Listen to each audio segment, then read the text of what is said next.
Então, hoje a gente vai tentar também falar, resumidamente, né, sobre a filosofia medieval, que tem dois expoentes, vocês muito bem conhecem, que é o Santo Tomás de Aquino e o Santo Agostinho, né? O Santo Agostinho é a patrística e o Santo Tomás de Aquino é a escolástica. Esses dois filósofos, vamos dizer assim, teólogos e filósofos, eles têm duas influências aí. Santo Agostinho é influenciado por Platão, ele é um neoplatônico, e o São Tomás de Aquino é influenciado por Aristóteles. Então a gente vai ver esses dois assim bem resumidamente. Eu trouxe um vídeo também bem bacana, um vídeo bem resumido, e aí temos 5 questões lindas para vocês resolverem. Então vamos lá, que hoje está bonito. Tenha um pouco de paciência, vou ler aqui o texto. Filosofia não é uma coisa que a gente faça assim, né, para não usar as traças, né? Vou pegar aqui o texto. Mas acho que a gente está caminhando, está ficando claro, né? As aulas estão ficando claras, né? Se tiver dúvida, gente, se a coisa não ficar clara, metralha de pergunta aí, hein? Não deixa a dúvida ficar com vocês, não. Outra coisa, esse livro aqui é um livro bem legalzinho, assim. Eu tenho PDF, vou botar lá no Classroom para vocês consultarem, né? Assim, caso haja alguma necessidade. Deixa eu ver aqui se alguém escreveu alguma coisa no chat, porque eu não consigo ver. Muito obrigado, João Gabriel. Então, vamos na clareza aqui. Então, a patrística de São Tomás de Aquino. Como acabamos de ver, a partir do século IV, os primeiros padres da Igreja empenharam-se na elaboração de diversos textos sobre a revelação e a fé cristã. A gente não viu isso, né? A gente vai ver agora. Brincadeira. Uma das principais correntes da filosofia patrística... Deixa eu tirar isso aqui que está atrapalhando, peraí. Inspirada na filosofia greco-romana, tentou munir a fé de argumentos racionais, ou seja, buscou a conciliação entre o cristianismo e o pensamento pagão. Seu principal expoente foi São Tomás de Aquino, ou Agostinho. Tem um livro muito famoso dele, que são as Confissões. Esse livro ele vai contar, né, todo o processo dele, da saída do maniqueísmo, que era uma organização religiosa, né, uma seita religiosa da época, e a conversão dele. E tem questões também filosóficas que ele coloca lá nesse livro Confissões. Muito interessante. Posteriormente, consagrado santo pela Igreja Católica. Tanto São Tomás de Aquino quanto Santo Agostinho, eles são filósofos, são teólogos, e filósofos, né? A teologia e a filosofia aí vai caminhar junto nesse período, né? Então, Aureliano Agostinho nasceu em Tagaste e faleceu em Hipona, ambas cidades da província romana da Numídia, na África, e que hoje pertencem à Argélia. Nessa última cidade viria a ocupar o cargo de bispo da Igreja Católica. O camarada foi importante. Professor de retórica em escolas romanas, Agostinho despertou para a filosofia com a leitura de Cícero. Orador e político romano que se caracterizou por seu ecletismo, tendência filosófica que buscava um acordo entre os ensinamentos de distintas escolas, platônica, aristotélica e hedonista. Nós já vimos algumas delas lá no início das nossas aulas de filosofia. Deixa eu passar. Mas é para baixo. Opa. Posteriormente, deixou-se influenciar pelo maniqueísmo, acabei de falar, doutrina persa que afirmava ser o universo dominado por dois grandes princípios opostos, o bem e o mal. Maniqueísta, por isso que tem essa, né? Daí vai vir essa palavra, o maniqueísmo. Ou é isso ou é aquilo, né? Um bem ou mal, em uma incessante luta entre si. Mais tarde, já insatisfeito com o maniqueísmo, Agostinho passou a lecionar em Roma e posteriormente em Milão. Nesse período entrou em contato com o ceticismo. Nós já vimos o ceticismo, né? Só que o ceticismo de Pirro. E depois com o neoplatonismo. Então cresceu e aprofundou-se nele uma grande crise existencial. Foi nesse período crítico que se sentiu atraído pelas pregações de Santo Ambrósio, bispo de Milão. Pouco tempo depois, converteu-se ao cristianismo e tornou-se o seu grande defensor pelo resto da vida. A gente vai ver que o sistema de Santo Agostinho ele pega o pensamento platônico, né, e vai tentar conciliar com a fé. Então, aqui, ó, a gente já vai ver aqui elementos do pensamento platônico na filosofia ou na teologia agostiniana. Em sua obra, Agostinho argumenta em favor da supremacia do espírito sobre o corpo. Um aspecto aí, lembra que o Platão dizia, né, que, né, as sensações, né, nossas sensações não nos levariam à verdade, né, então, o mundo inteligível, né?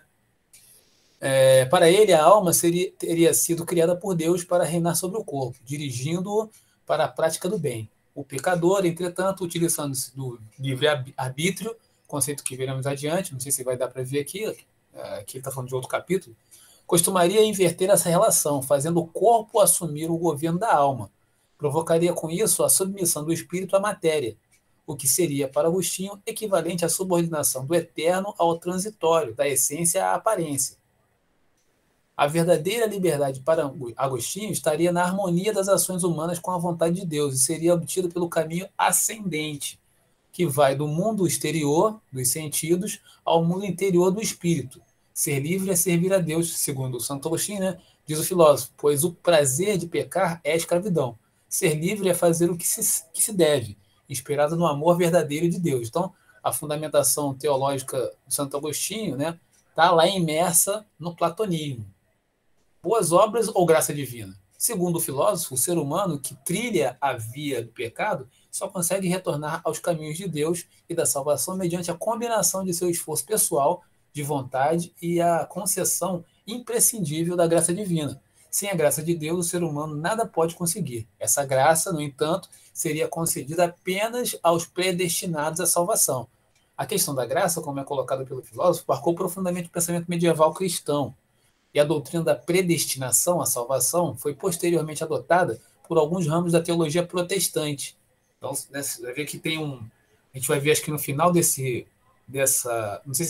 unidade aqui, depois do Aristóteles, vai aparecer... Eu já até mencionei o Guilherme de Ockham, né, que vai ser a sementinha, que ele vai lançar essa sementinha e o Lutero vai, né, carregar essa herança, né, de questionamento de alguns fundamentos da teologia católica. Nessa época de Santo Agostinho, o teólogo Palágio afirmava que a boa vontade e as boas obras humanas seriam suficientes para a salvação. Vamos ver aqui, mais acima. A salvação individual. Então, boas obras seriam suficientes. Seus ensinamentos constituiriam a doutrina do pelagianismo. Ela foi combatida, porque ia contra o pensamento teológico, né, da época, contra o qual se colocou Agostinho. Né? No concílio de Cartago, no ano de 417, o Papa Zósimo condenou o pelagianismo como heresia e adotou a concepção agostiniana de necessidade da graça divina doada por Deus aos seus eleitos. A condenação do pelagianismo explica-se pelo fato de que conservava a noção grega de autonomia da vida moral humana, isto é, a noção de que o indivíduo pode salvar-se por si só, isto é, sendo bom e fazendo boas obras, sem necessidade da ajuda divina. Então, isso aqui, esse trechinho aqui, a gente pode caracterizar que é a filosofia pura, sem teologia, sem a relação com Deus. Vou repetir aqui, ó. A condenação do pelagianismo explica-se pelo fato de que conservava a noção grega de autonomia da vida moral humana. Então, a partir de mim mesmo, da minha própria razão, eu não preciso de uma coisa que está para além do físico, né, transcendental. Né? Através das minhas ações, através da minha razão, e a gente vai ver isso, nós já vimos de alguma forma, que isso vai se intensificar com Descartes e Kant. Por isso que é importante a gente entender essa meiuca aqui, vamos dizer assim, né? A meiuca da Idade Média, né?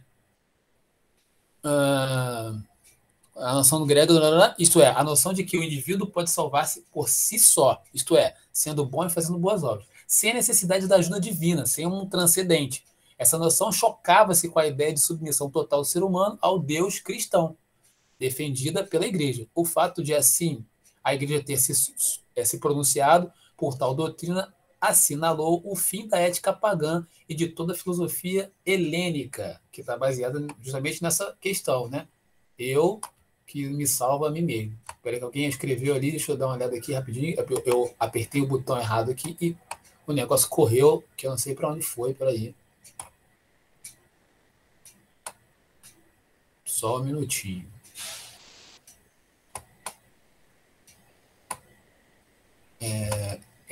A página é lá embaixo. Celso, você fez coisa errada. Isso é uma coisa muito sensível, né? O computador está sensível.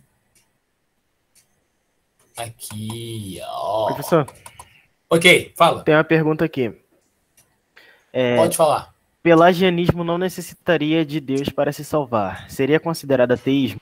Tem alguma semelhança? Olha, a gente. O João Gabriel perguntou, né? Isso. Então, a gente pode fazer uma analogia, né? Talvez com um tipo de ateísmo.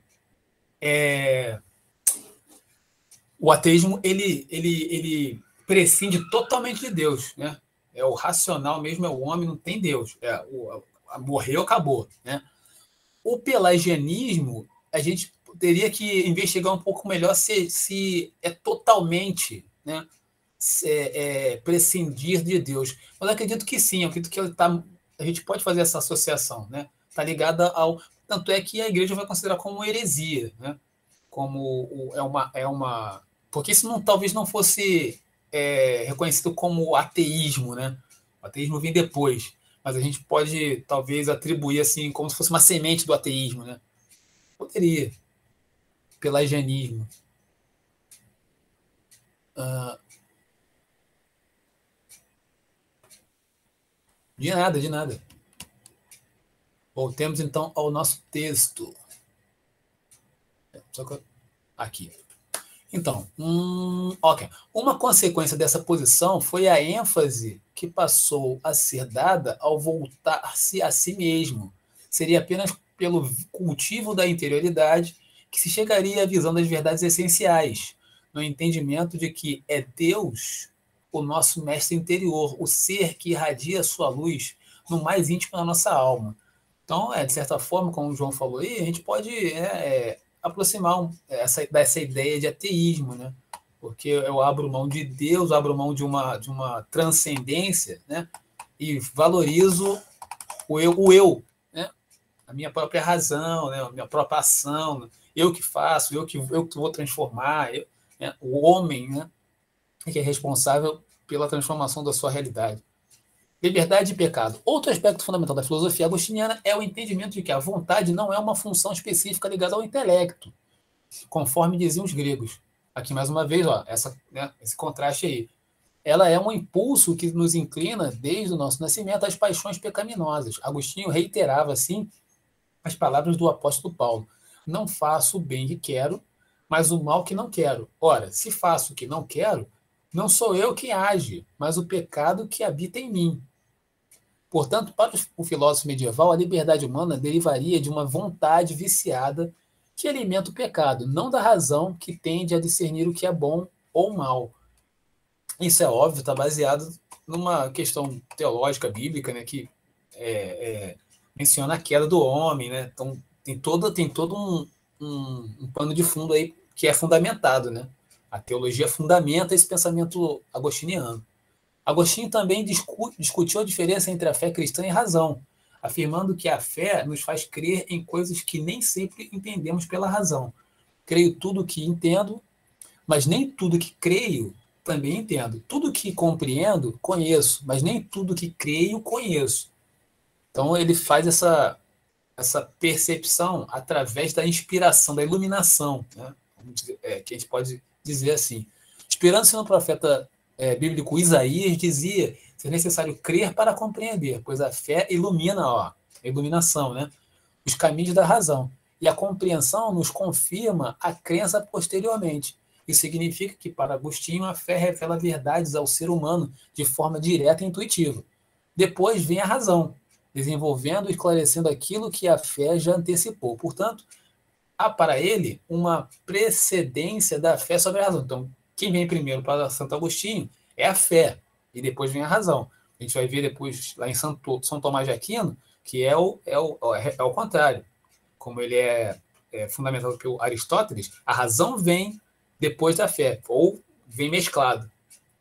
Influência helênica. Vemos, assim, que o pensamento agostiniano reflete, em grande medida, os principais passos de sua trajetória intelectual anterior à conversão ao catolicismo, quando sofreu a influência do pensamento helenístico.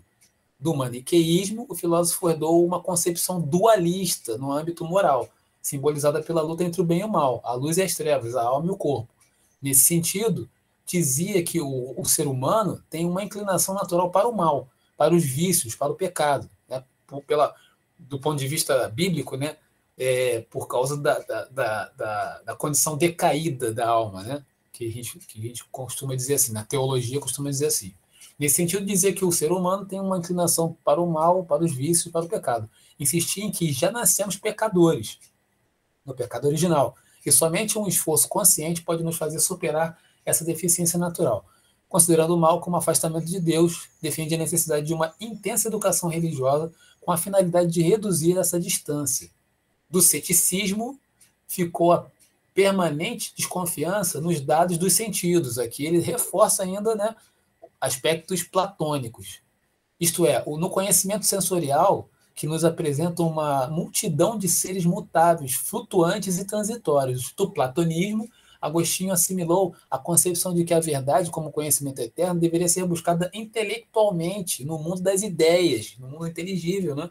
Por isso defendeu a vida do autoconhecimento, o caminho da interioridade, como instrumento legítimo para a busca da verdade. Assim, somente o íntimo de nossa alma, iluminada, olha, a iluminação, de novo, por Deus, poderia atingir a verdade das coisas. Dessa forma, que os olhos do corpo necessitam da luz do sol para enxergar os objetos do mundo sensível. Isso aqui, dessa forma que os olhos do corpo necessitam da luz do sol para enxergar os objetos sensíveis, eu não vou lembrar agora. É um diálogo de Platão chamado Alcebíades. Um dos trechos do diálogo de Platão estava fazendo uma referência a um desses trechos. Para ele, os olhos da alma necessitam da luz divina para visualizar as verdades eternas da sabedoria. Eu lembrei agora do Alcebíades. É um dos diálogos de Platão. Muito bem, então. Aqui, então, nós vimos muito resumidamente, né, a patrística agostiniana, que tem influência de São Tomás de Aquino, né? Que tem influência do Platão. O Platão, o Santo Agostinho, perdão, é um neoplatônico. Então vamos agora a outra perspectiva teológico-filosófica, né? Que é a escolástica. Então, tem duas aí, para vocês guardarem o nome. Patrística, Santo Agostinho. Escolástica, influência de Aristóteles. Vamos ver, então, por que isso. É um pouco mais complexo. Vocês vão ver que é um pouco mais complexo, tem mais informação, justamente porque o Aristóteles ele vai valorizar a matéria. Então, o aqui e agora, né? Na filosofia, a gente chama de imanência. A imanência, né? O aqui e agora vai ser valorizado pelo Aristóteles. O Aristóteles, né, a gente já sabe que foi o sujeito que sistematizou o pensamento, ele organizou, ele é o camarada que põe a semente, por exemplo, da investigação científica, né, organizando tudo, separando taxonomia, né, essa palavra, vocês devem lembrar dessa palavra, começa lá com Aristóteles, quando ele separa tudo, ele é um camarada que coleciona, entendeu? E separa, organiza. Então, é um sistematizador. Voltando ao contexto histórico do século VIII, Carlos Magno foi rei dos francos, coroado imperador no Ocidente em 800 pelo Papa Leão III. Organizou o ensino e fundou escolas ligadas às instituições católicas. Com isso, a cultura greco-romana, em boa parte guardada dos mosteiros, e tem um filme muito interessante, vocês podem assistir, que é O Nome da Rosa, do intelectual italiano já falecido, Umberto Eco, que fala desse período aí, da Idade Média, né? Ao contrário, hoje em dia não se trata mais da Idade Média como era das trevas, né? Porque na Idade Média foi um período de muitos avanços e descobertas e aprofundamento filosófico e tal, né? Com isso, a cultura greco-romana, em boa parte guardada nos mosteiros, voltou a ser mais divulgada, passando a ter influência marcante nas reflexões da época. Era o período da Renascença Carolígia. Adotou-se nessas escolas a educação romana como modelo. Começaram a ser ensinadas matérias como trivium, gramática, retórica e dialética, e o quadrivium, que é geometria, aritmética, astronomia e música. Todas elas, no entanto, estavam submetidas à teologia.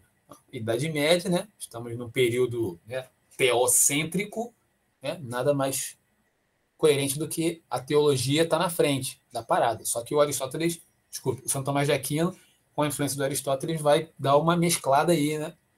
Com o ambiente cultural dessas escolas e o surgimento posterior das primeiras universidades, desenvolveu-se uma produção filosófico-teológica denominada escolástica, que vai a escolástica vai influenciar toda a Idade Média, né? E inclusive vai até 1700, quase 1800 a escolástica. Né?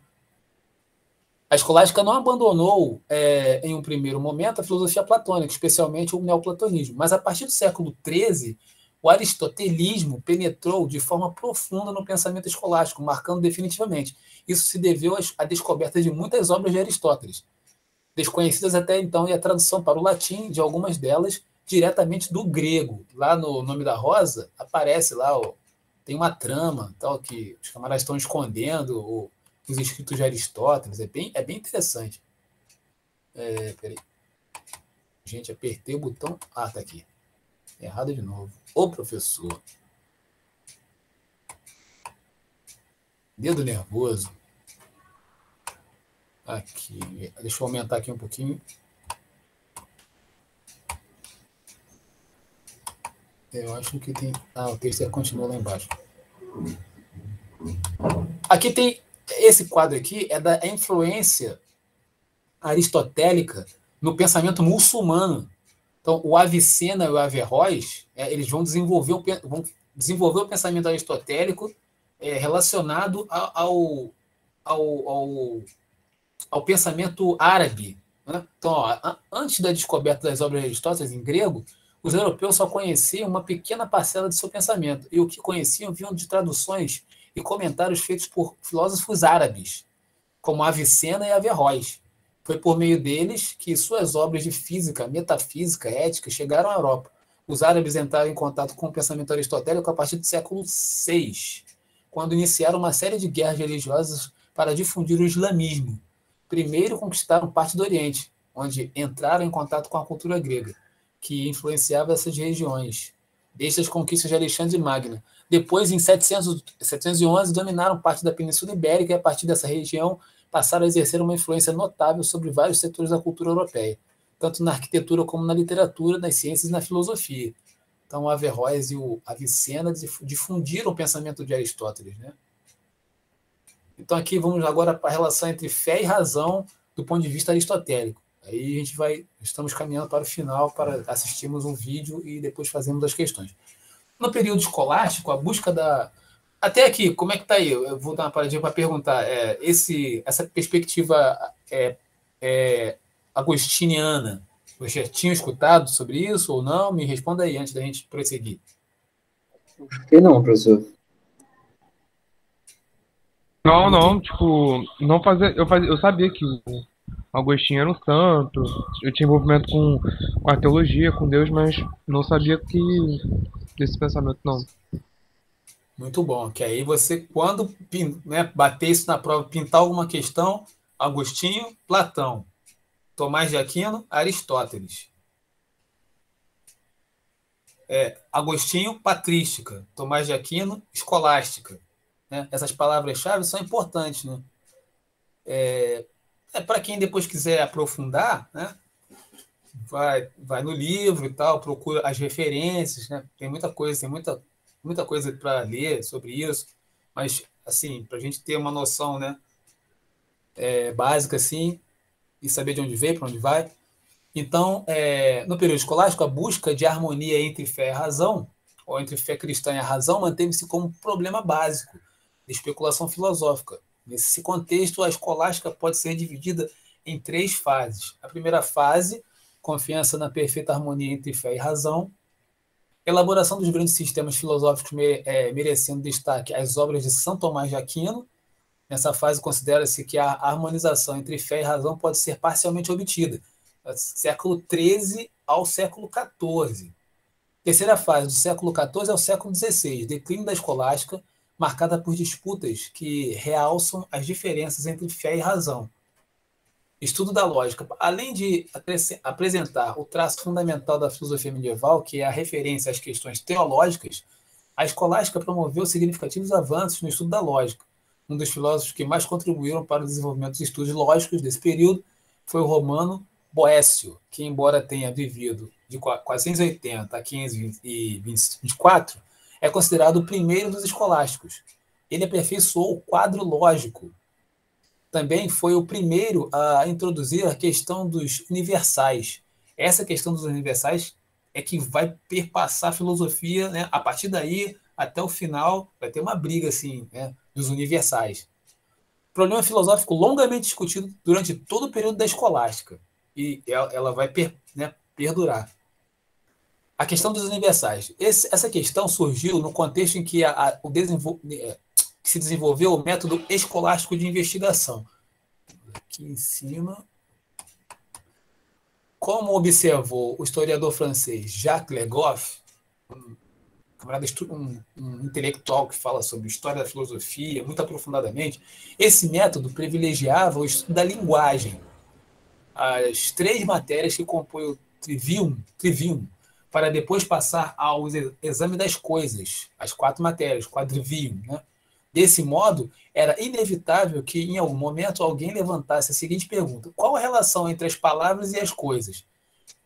Isso é tão interessante, isso aqui, que isso vai ser motivo de reflexão de um filósofo contemporâneo chamado Michel Foucault.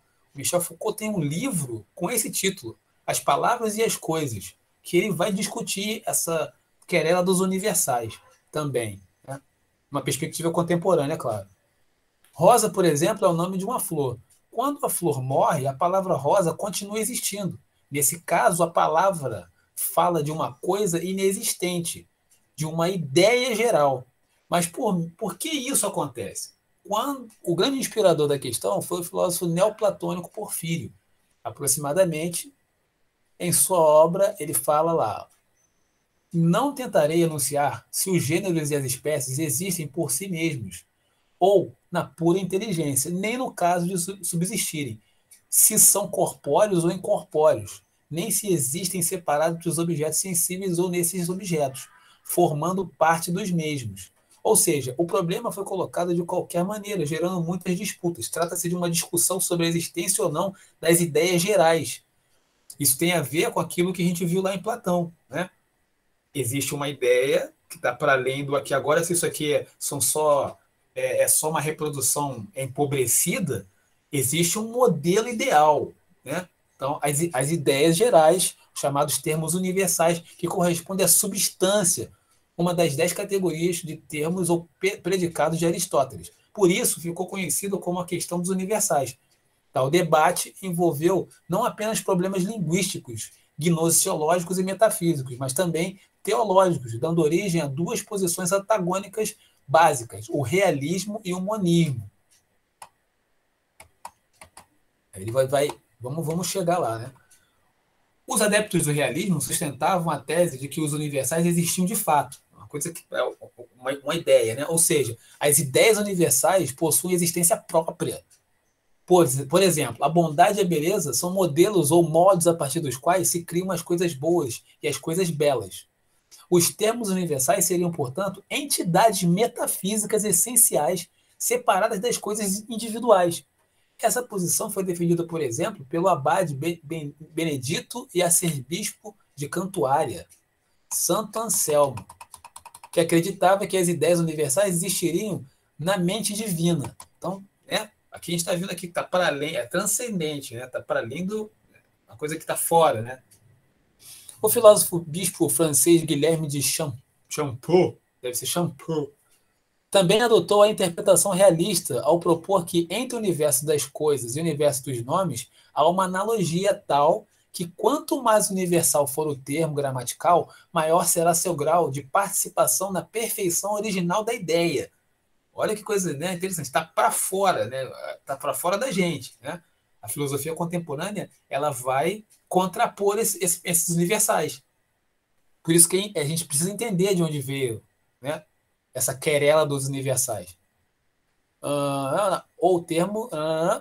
assim, por exemplo, o substantivo brancura teria uma perfeição maior do que o adjetivo branco, que se refere a um ente singular, ou seja, na mesma linha de raciocínio de Platão.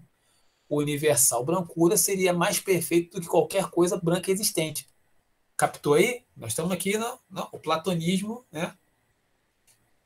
Nominalismo. Os defensores do nominalismo, por sua vez, sustentavam a tese de que os termos universais, tais como beleza e bondade, não existem em si mesmos, pois são somente palavras sem existência real. Para os nominalistas, o que há são apenas os seres singulares, e o universal não passa, portanto, de um nome, uma convenção. Aí começa, né, uma disputazinha, né? Aqui, o São Tomás de Aquino, o Aristóteles vai começar a aparecer. Por quê? Como eu não estou... Ele está falando aqui, ó, não está só para fora, né? Não é só uma representação de uma ideia. É alguma coisa que tem materialidade, né? Uma convenção. Essa era a posição do filósofo francês Rosselin de Compiègne, para quem só existiria a individualidade. Logo, anulam-se os termos universais. Estamos caminhando aqui para um materialismo, né? Rosselin também negava que Deus pudesse ser o uno e trino ao mesmo tempo, a chamada Santíssima Trindade, um dos dogmas da Igreja Católica. Porque, para ele, cada pessoa da Trindade seria uma individualidade separada. Olha só que coisa, né? A filosofia ela vai questionar, né, esses aspectos teológicos. O realismo moderado. Entre essas duas posições centrais surgiu a terceira, o realismo moderado, sustentado por Pedro Abelardo. Acho que, se não me engano, tem um filme, Em Nome de Deus, que fala sobre Abelardo. Acho que é o mesmo Abelardo. Para esse filósofo francês, só existem as realidades singulares, mas é possível buscar semelhanças entre os seres individuais por meio da abstração, de maneira tal a gerar os conceitos universais. Então, ele está fazendo uma conciliação entre os dois. Está tentando fazer uma conciliação entre esses dois que nós vemos agora. Estamos chegando lá no São Tomás. Esses conceitos não seriam de acordo com Abelardo nem entidades metafísicas, nem palavras vazias, mas discursos mentais, categorias lógicos-linguísticas que fazem mediação, a ligação entre o mundo do pensamento e o mundo do ser. Ele está tentando fazer uma relação entre palavras e coisas, né? A importância da questão dos universais está não só no avanço que essa discussão possibilitou em relação à investigação sobre o conhecimento e seus vínculos com a realidade, mas também porque, por meio dela, alcançou-se um alto nível, de desenvolvimento lógico-linguístico. Isso propiciou o fortalecimento de uma razão autônoma em relação à teologia, já por volta do século XII. Então, ele vai ver que vai se descolando aqui, vai aumentando o questionamento, né, de uma revelação divina, né, e vai se aperfeiçoando, se aprofundando e fortalecendo a ideia da razão para conduzir a minha realidade, conduzir, né, a realidade do homem, né? A filosofia de Tomás de Aquino, o tomismo, conhecido como tomismo, também teve o objetivo claro de não contrariar a fé, empenhando-se em organizar um conjunto de argumentos para demonstrar e defender as revelações do cristianismo. Tomás de Aquino reviveu, em grande parte, o pensamento aristotélico em busca de argumentos que explicassem os principais aspectos da fé cristã. Assim, fez da filosofia de Aristóteles um instrumento a serviço da solução dos problemas teológicos que enfrentava, ao mesmo tempo em que transformou essa filosofia em uma síntese original. Sobre Tomás de Aquino, escreveu o filósofo católico francês Jacques Maritain. Ele diz o seguinte: não só transportou para o domínio do pensamento cristão a filosofia de Aristóteles na sua integralidade, para fazer dela um instrumento de uma síntese teológica admirável, como também, e ao mesmo tempo, sobrelevou, e por assim dizer, transfigurou essa filosofia, purificou de todo vestígio de erro, sistematizando-a poderosa e harmoniosamente, aprofundando-lhe os princípios, destacando as conclusões, alargando os horizontes, e se nada cortou, muito acrescentou, enriquecendo com um imenso tesouro da tradição latina e cristã. Então, os princípios básicos, e aí a gente vai parar aqui para poder ir para para o vídeo. Retomando as ideias de Aristóteles sobre o ser e o saber, Tomás de Aquino enfatizou a importância da realidade sensorial. Olha aqui, diferente do Platão, né?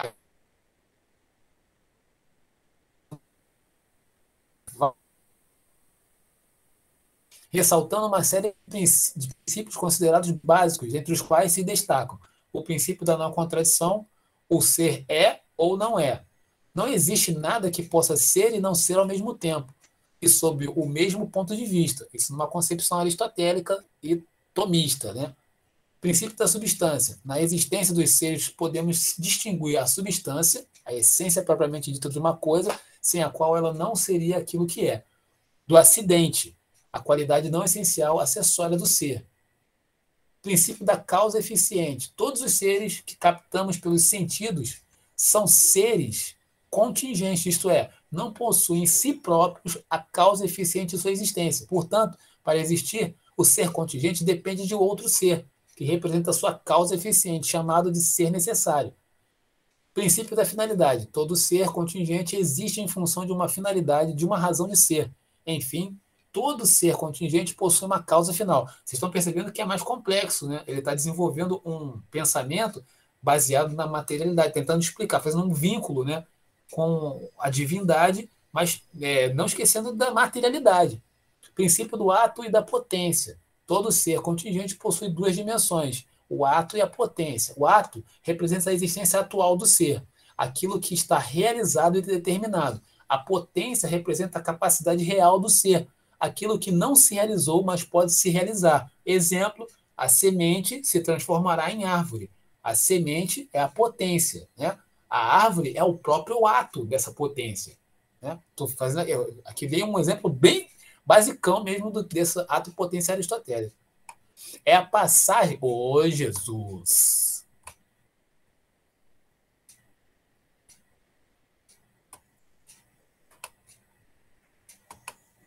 A passagem da potência para o ato que explica toda e qualquer mudança. Acabei de falar, né? Semente para árvore, semente para flor, né?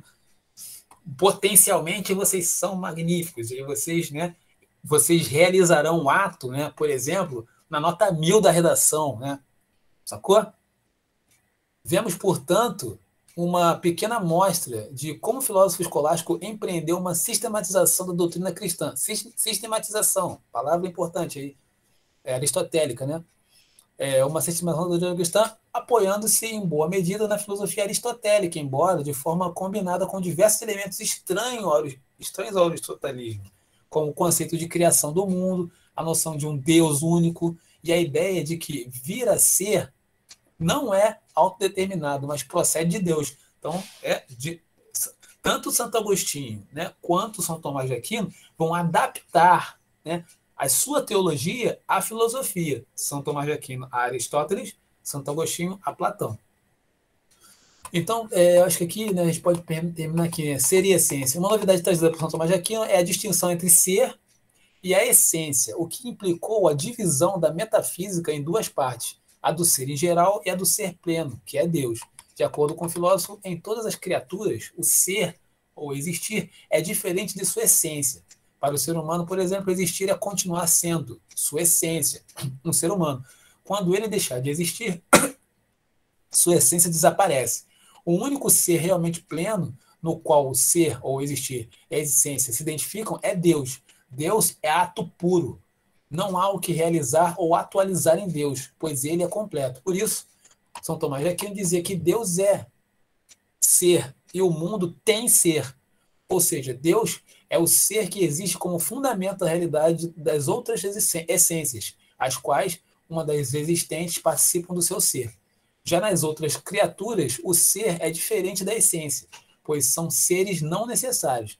É Deus que permite as essências realizarem-se em entes, em seres existentes. Então, eu acho que aqui dá para a gente partir para o vídeo e depois as questões. Comentários, perguntas, o que vocês acharam aí? Eu fiz bem resumido aqui esse papo, porque assim, né, é muito mais profundo, assim, tem as divisões e tal, mas eu acho que isso dá para vocês entenderem, é possível vocês resolverem questões que abordem esses assuntos. Kaique, tranquilo aí, João, Lohan? Tô tranquilo, professor. É muita informação, né? Então, eu resumi, pô, tentei fazer aqui, né, carinhosamente, bem resumido. Vamos pro vídeo, então. Vou fechar aqui minha câmera e meu som.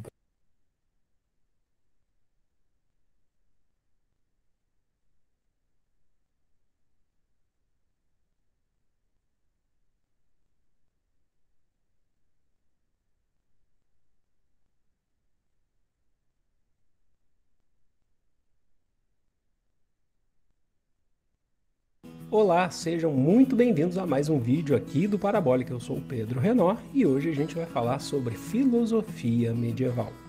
O primeiro filósofo que a gente vai trabalhar hoje é o Santo Agostinho. O nome dele, na verdade, era Agostinho de Hipona, mas ele se tornou um doutor na Igreja Católica, por isso o nome Santo Agostinho. Ele é um filósofo lá do século V que tinha uma formação neoplatônica, que a gente vai ver hoje como que funciona isso. E ele era pertencente a uma escola eclesiástica chamada patrística. Para vocês bem entenderem, por que ele tinha uma formação platônica ou neoplatônica? Ele acreditava que o reino dos céus equivalia ao mundo inteligível que o Platão dizia. E o reino dos homens equivalia ao mundo sensível. Lembrem dessa história de Platão, o mundo inteligível e o mundo sensível? Pois é, para ele era importante atingir o mundo inteligível ou o reino dos céus.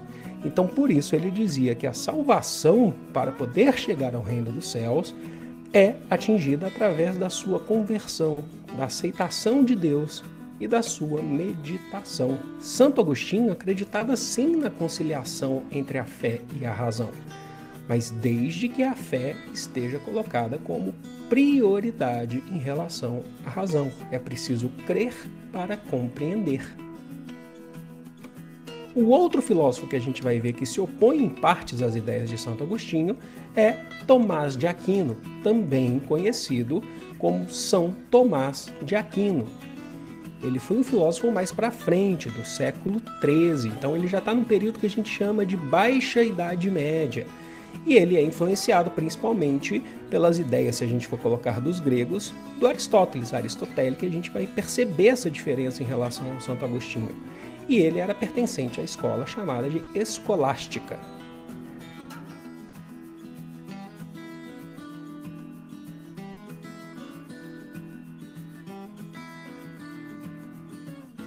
Para o São Tomás de Aquino, o mundo sensível é capaz de gerar conhecimento. Não é só o mundo inteligível. O mundo sensível que é o reino dos homens. E para quê? Para compreender a fé cristã e a existência de Deus.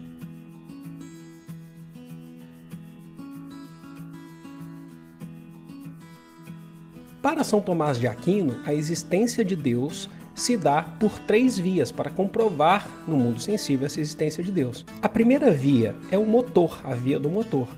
Se você analisar o passado do nosso mundo, de cada coisa, você chega ao primeiro motor, que é Deus. A segunda é a causa eficiente. Deus dá para a gente o motivo de tudo existir. A terceira via é o contingente necessário, o motivo de tudo ter uma forma específica. E a gente encontra isso em Deus, qual o motivo que ele deu. A quarta via são os graus de perfeição. O parâmetro para a gente analisar tudo, maior, menor, fraco, forte, é Deus. O parâmetro que a gente tem, o exemplo que a gente tem, é Deus. E a quinta via é o governo supremo. Existe uma finalidade de existirmos, e essa finalidade é chegar a algum lugar. Nesse caso, chegar a Deus. Espero que vocês tenham gostado. Não deixe de curtir, compartilhar e se inscrever. Eu vou ficando por aqui. Um grande abraço. Tchau, fui!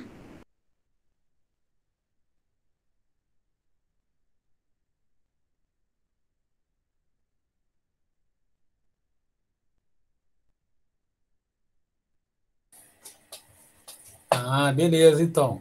Na verdade, a gente pode também refletir, né, entender que tanto São Tomás de Aquino quanto Agostinho, né, os dois eles estão querendo chegar no mesmo lugar, só que por caminhos diferentes, né? Isso também ficou bem claro. Mas esse pensamento Santo Agostinho e Tomás de Aquino, ele será refutado, questionado, derrubado, né? Vai ser a filosofia contemporânea, a gente vai ver começando por Descartes, se aprofundando em Kant, né? Vai ser meio que detonado, né? Ou não é totalmente detonado, mas vai ser reformulado, né? Fortalecendo a ideia de que a razão, né? Que o homem é que toma as rédeas, né?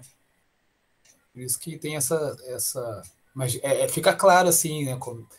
Como é que a filosofia vai caminhando, né?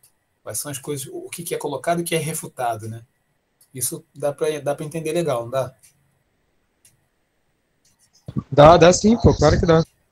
Beleza, muito bom. Pode falar, Rai. Professor, sobre a predestinação ali, né, religiosa, da salvação e tal, dá para dizer que o Tomás de Aquino teria se distanciado mais disso, enquanto o Agostinho teria se aproximado, ou não? Ou os dois estavam dentro disso porque já estava estabelecido na Igreja Católica como um todo? O São Tomás de Aquino, não sei, eu não vou dizer para você que ele tenha se distanciado, mas é como eu falei, ele vai procurar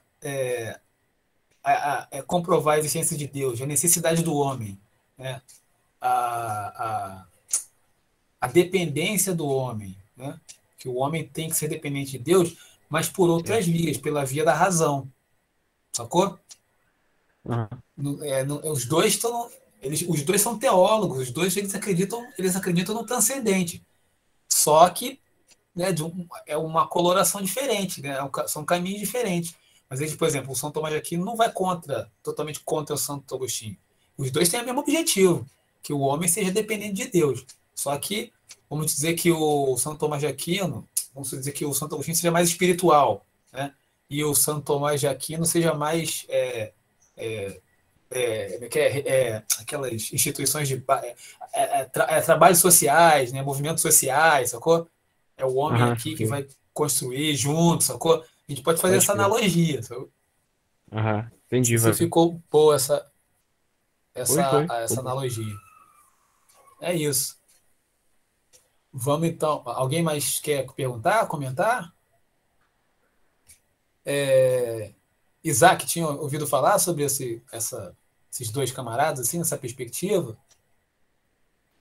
Pô, tô provocando aí. eu conhecia Santo Agostinho e tal, mas não sabia isso aí não, sobre os dois e tal.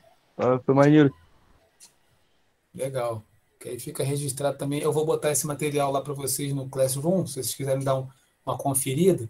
E nesse material também tem, bem legal, depois que eu vi, não marquei aqui não, mas tem também falando sobre o Kant, que eu acho que vale a pena depois a gente até fazer uma outra aula, né, para dar uma revisada no Kant, que é muito importante, tanto Kant quanto o Descartes. Vamos então para as questões, nossas lindas questões. Espera aí, deixa eu pegar aqui, rapidinho.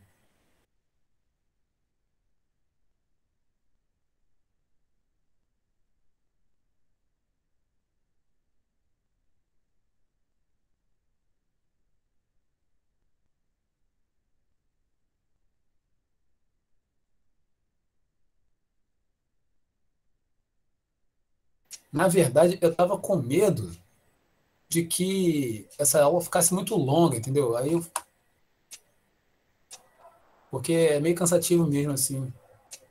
Ó, botei o Forms aí, dá uma olhada, ver se está funcionando direitinho. Eu vou abrir aqui para poder fazer a leitura para vocês. Espera aí.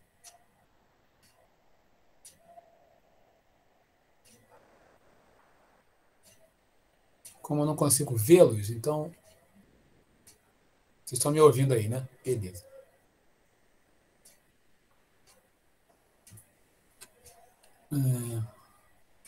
Aqui, abriu. Então, primeira questão... Tem 5 questões. A primeira questão, eu vou ler bem calmamente. Uma das preocupações de certa escola filosófica consistiu em provar que as ideias platônicas ou os gêneros e espécies aristotélicos são substâncias reais, criadas pelo intelecto e vontade de Deus, existindo na mente divina.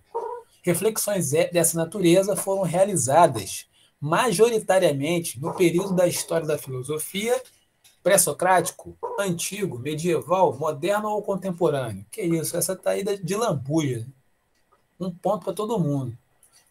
Número 2. A filosofia de Santo Agostinho é estreitamente devedora do platonismo cristão milanês.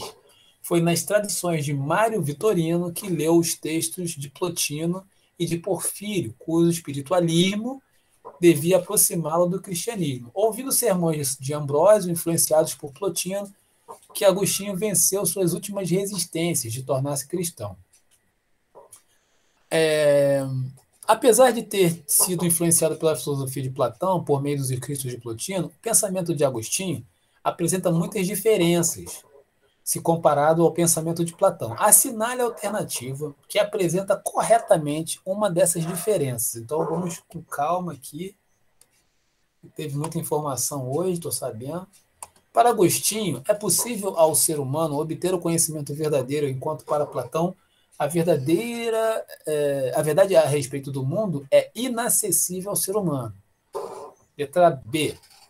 Para Platão, a verdadeira realidade encontra-se no mundo das ideias, enquanto para Agostinho não existe nenhuma realidade além do mundo natural em que vivemos.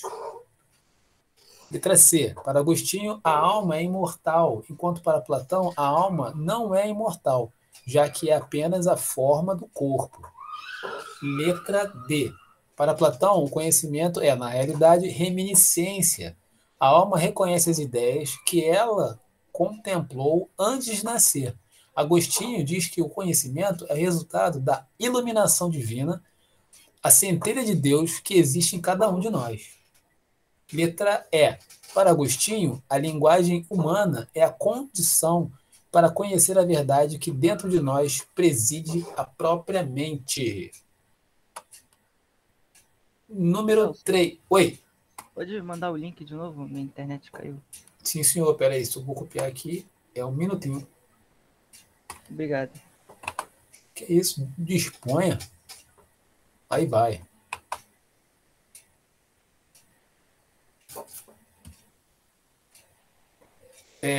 Número 3. A filosofia de Santo Agostinho, essencialmente... A filosofia de Santo Agostinho procura essencialmente uma fusão, faltou uma palavra aqui, das concepções cristãs com o pensamento platônico. É essencialmente uma fusão das concepções cristãs com o pensamento platônico. Muito bem. Subordinando a razão à fé. A fé vem na frente. Agostinho de Hipona afirma existirem verdades superiores e inferiores, sendo as primeiras compreendidas a partir da ação de Deus. Como se chama a teoria agostiniana que afirma ser a ação de Deus que leva o homem a atingir as verdades superiores? Teoria da predestinação? Teoria da providência? Teoria dualista? Teoria da emanação ou teoria da iluminação? Eu frisei bastante isso lá quando eu falei do Platão, ou do Santo Agostinho. A grande contribuição de Tomás de Aquino para a vida intelectual foi a de valorizar a inteligência humana e sua capacidade de alcançar a verdade por meio da razão natural, inclusive a respeito de certas questões da religião. Discorrendo sobre a possibilidade de descobrir a verdade divina, ele diz que há duas modalidades de verdade acerca de Deus. A primeira refere-se à verdade da revelação que a razão humana não consegue alcançar. Por exemplo, entender como é possível Deus ser uno e trino. A segunda modalidade é composta de verdades que a razão pode atingir. Por exemplo, que Deus existe. A partir dessa citação, indica a afirmativa que melhor expressa o pensamento de Tomás de Aquino. Então vamos lá. É a melhor que expressa. Letra A. A fé é o único meio do ser humano chegar à verdade. Letra B. O ser humano só alcança o conhecimento graças à revelação da verdade que Deus lhe concede. Letra C. Mesmo limitada, a razão humana é capaz de alcançar certas verdades por seus meios naturais. Letra D. A filosofia é capaz de alcançar todas as verdades acerca de Deus. E letra E. Deus é um ser absolutamente misterioso e o ser humano nada pode conhecer dele. Então, dessas aí, qual é a melhor que traduz o pensamento tomista, né, de São Tomás de Aquino? Número 5. Com efeito, existem a respeito de Deus verdades que ultrapassam totalmente as capacidades da razão humana. Uma delas é, por exemplo, que Deus é trino e uno. Ao contrário, existem verdades que podem ser atingidas pela razão. Por exemplo, que Deus existe, que há um só Deus. São Tomás de Aquino. A possibilidade de descobrir a verdade divina... Tá faltando uma coisa aí. Peraí. Ah, tá. Qual é a possibilidade de descobrir a verdade divina? É por meio metafísicos resultantes, segundo São Tomás de Aquino, né? É por meio metafísicos resultantes da investigação intelectual, por meio do movimento que existe no universo, na medida em que todo movimento deve ter causa exterior ao ser que está em movimento. Apenas pela fé, a razão é mero instrumento acessório e dispensável. Apenas com exercício retórico, por meio da meditação transcendental baseada no conhecimento Veda. Então tem aí, aqui São Tomás de Aquino.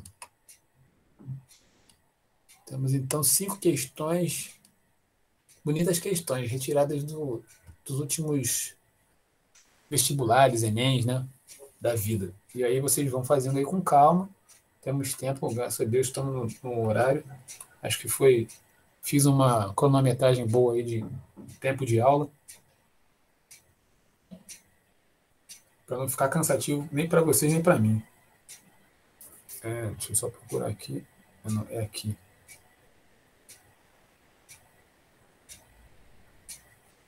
Essa é a 5ª tarefa.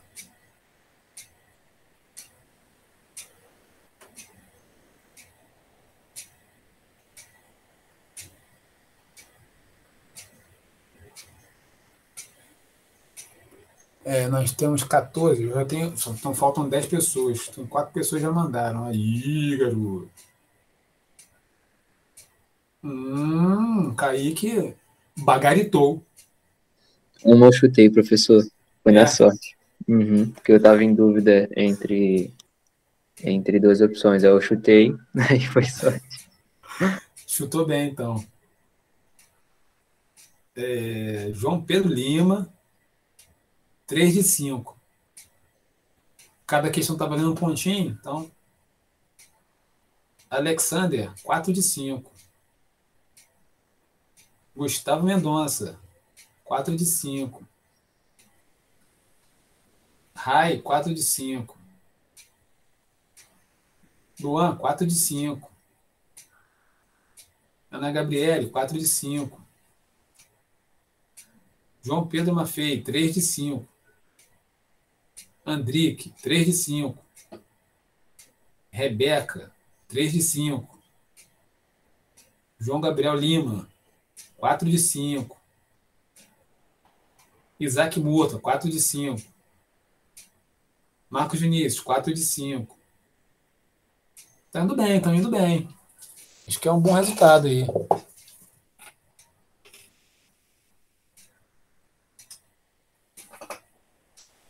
Tá faltando 2 pessoas mandarem.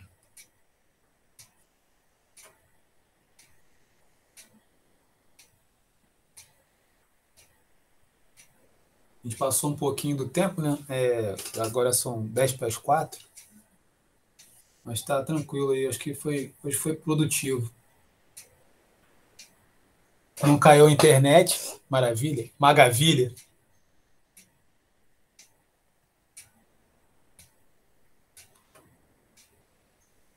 Opa, chegou mais um. Isadora, 3 de 5. Falta um para acabar a nossa aula aí.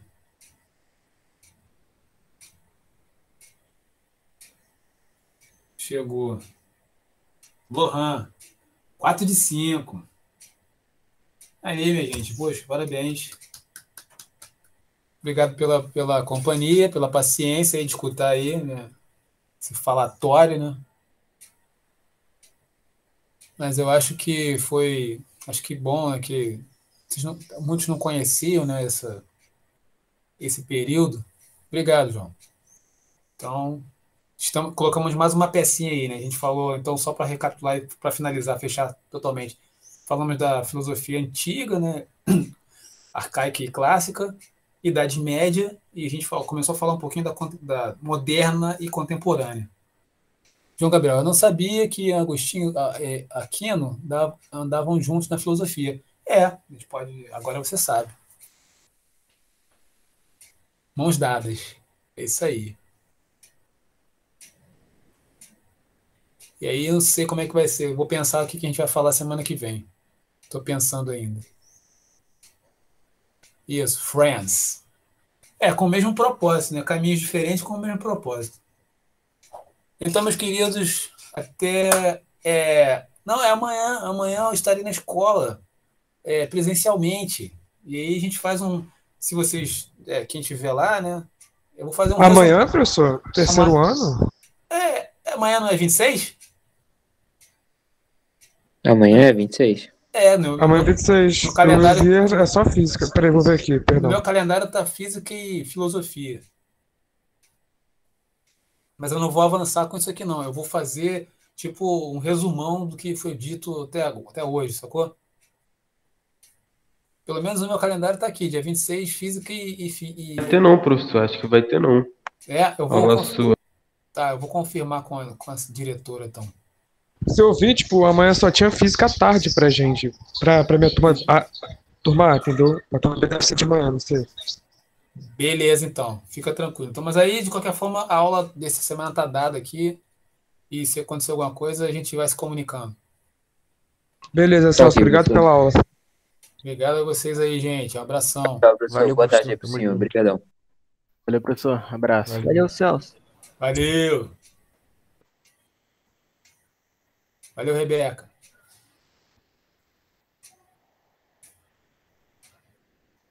Valeu, João Pedro.